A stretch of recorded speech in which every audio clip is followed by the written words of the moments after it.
안녕하세요. 지금부터 저의 삶 가운데 함께 동행해 주셨던 그 이야기를 여러분들과 함께 나누고자 합니다. 지금으로부터 약 86년 전, 저는 일제치하의 식민 통치를 받는 가혹한 시절, 전라북도 한 김제의 조그만 시골 마을에서 8남매 중 넷째로 태어났습니다. 저희 집은 지독하게 가난을 경험한 터라 저는 어릴 때부터 염소젖을 먹고 자랐습니다. 당시 주변의 어르신들은 어린 저를 보고 염소젖을 먹었어 성격이 유난히 고집스럽다고 늘 우스갯소리를 하셨습니다. 제가 살던 시골 마을은 80여 가정 남짓하게 살았던 작은 마을이었습니다. 당시 선교사님들이 전해준 복음으로 말미암아 저희 집은 유일하게 예수를 믿는 가정이었습니다.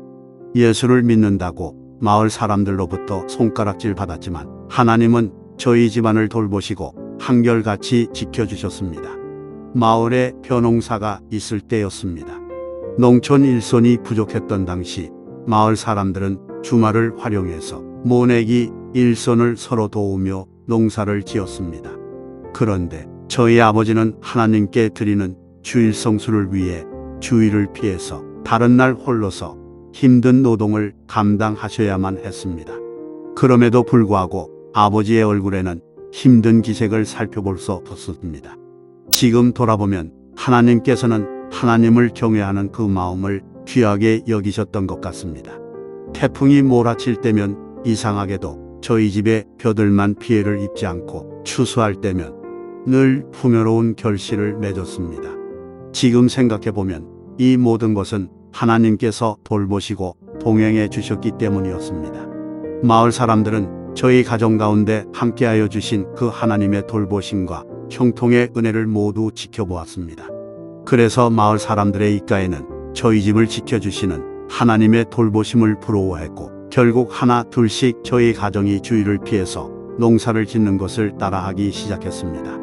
뿐만 아니라 복음이 전무했던 그 작은 마을에도 서서히 하나님의 복음의 결실들이 맺혀지기 시작했습니다. 세월이 흘러 제가 깨닫게 된 사실이 있습니다. 돌이켜보면 지난 저의 86년간의 삶 가운데 하나님의 손길이 닿지 않은 것이 없었습니다.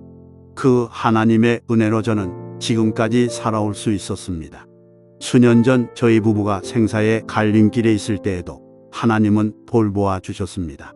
뿐만 아니라 부모로서 아무것도 해주지 못해 너무나 미안한 마음이 가득했던 저희 자녀들을 하나님께서 키워주셨고 그 푸른 초장으로 늘 인도해 주셨습니다. 요즘은 늘 하루를 하나님의 말씀을 읽는 것으로 시작합니다. 전화기를 켤 때마다 자동적으로 떠오르는 성경 프로그램을 통해 처음에는 반강제적으로 성경을 읽게 되었지만 요즘에는 그 다음 내용이 너무나 궁금해서 성경 읽기를 멈출 수 없게 되었습니다. 그렇게 하나님의 말씀을 통해 매일의 삶을 주님과 함께 동행하며 살아가고 있습니다. 지금까지 저희 삶 가운데 동행해 주신 그 하나님의 은혜에 감사드리며 여러 성도님들의 가정에 하나님의 돌보심의 은혜가 함께하기를 축복합니다. 감사합니다.